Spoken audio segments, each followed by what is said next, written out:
In this section, I'd like to talk about Danubian geography. And what I mean by this is the area that we call the Carpathian Basin today, or the Danubian Basin. This is essentially the countries of the former Habsburg Empire at the end of the 19th century. So part of that today, we consider countries such as Austria, Czech Republic, Slovakia, Romania, maybe a little corner there of Ukraine, Hungary, and possibly some people would add Slovenia to that list.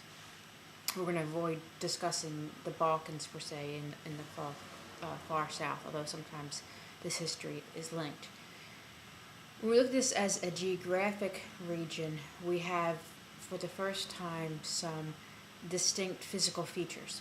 We have the Danube River, which cuts across almost all the nations that I've listed, and the Carpathian mountains surround this area known as the basin. So when we call this a basin, imagine a bowl. So the rims of the bowl are the mountains, and in the center of the bowl is the nation of Hungary today. And let me first talk about the Danube River. The Danube River is the longest river in the European Union today and the most important river. They have since connected some of the tributaries of the northwestern Danube all the way up to the Baltic Sea through the Main River Canal. And because of successful blasting that took place at the end of the 19th century, in the south, the river extends all the way through to the Black Sea without much trouble. There used to be an area known as the Iron Gates in the Serbian section, in which there were a lot of rocks and outcroppings that prevented safe travel of shipping, and they used to have to carry the ships through by pulling them slowly with horses and such.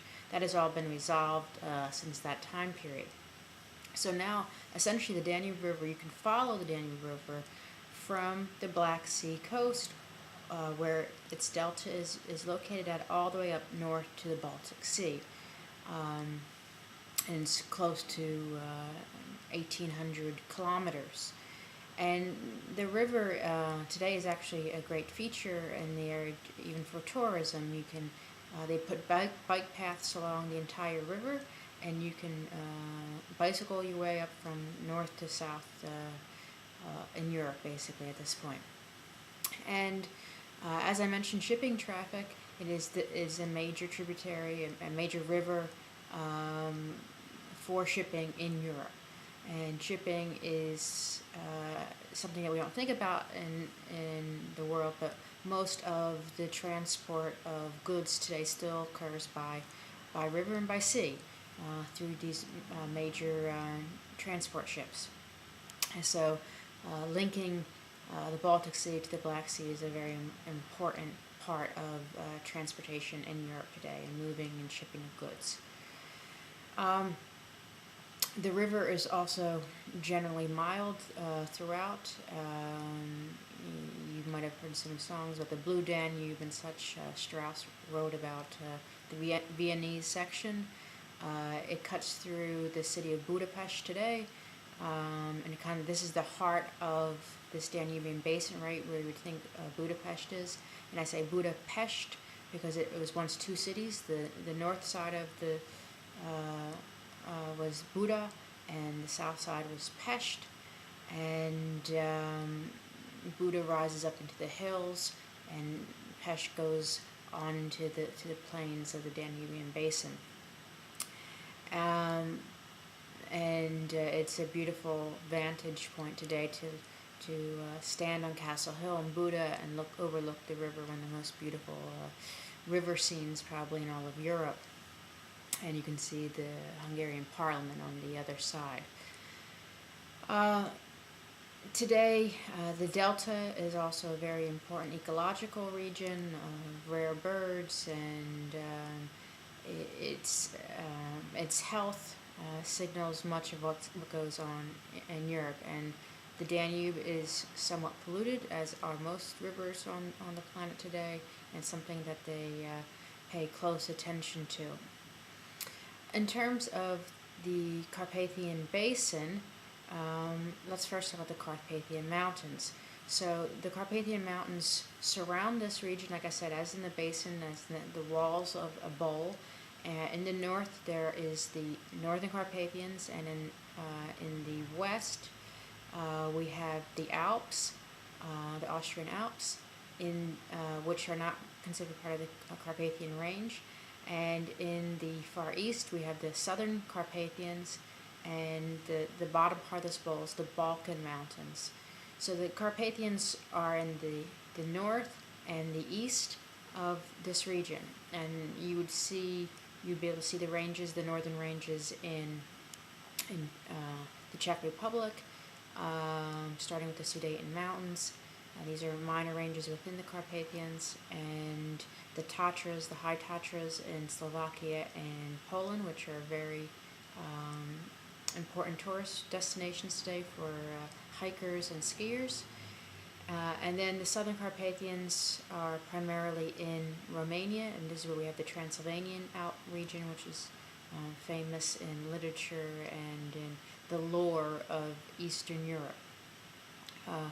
The northern range and the southern range are separated by very low-level passes, easy to cross through, and this has always been an easy way for conquerors to come through into this region, into the basin, and wreak havoc.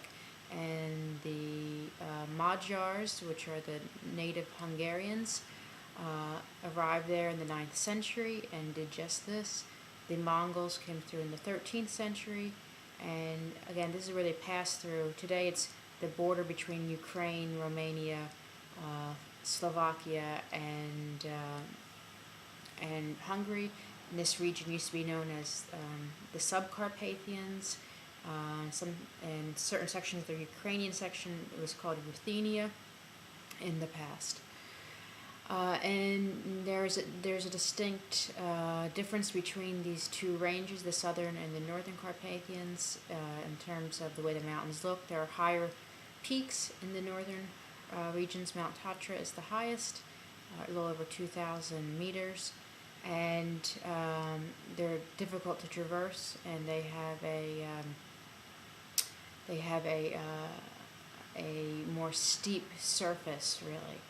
In the Southern Carpathians, you have this high rise up to the peaks, and then it flattens out on the tops of the southern range, and they call this the plaiuri, the paths in Romania. This is where the sheep herders would come in the summertime with their sheep, and there'd be little cabins up in that area, and it's very easy to traverse. Once you get to the top, you can walk for hundreds of miles at the same elevation, really, over relatively flat surfaces. Traditionally, the Romanians didn't live in that region. They only came up to it in the summertime, and this is not a very highly populated area. Most people lived in the valleys, and only the herders went to the tops of the mountains, unlike the Alps, which always had a high population, even in the highest ranges. Today, the Southern Carpathians, and especially the Transylvanian Alps, have become, again, another tourist attraction with a lot of rare animals that very few people see anymore in Europe, such as the bear and wolves. And it's a beautiful region, and you would find that there'd be very few people who would interrupt your travels there if you went hiking in the woods. Not a lot of people in this region, in that area, even today. The high regions are still not populated. And we'll stop there. That'll be part one of this discussion.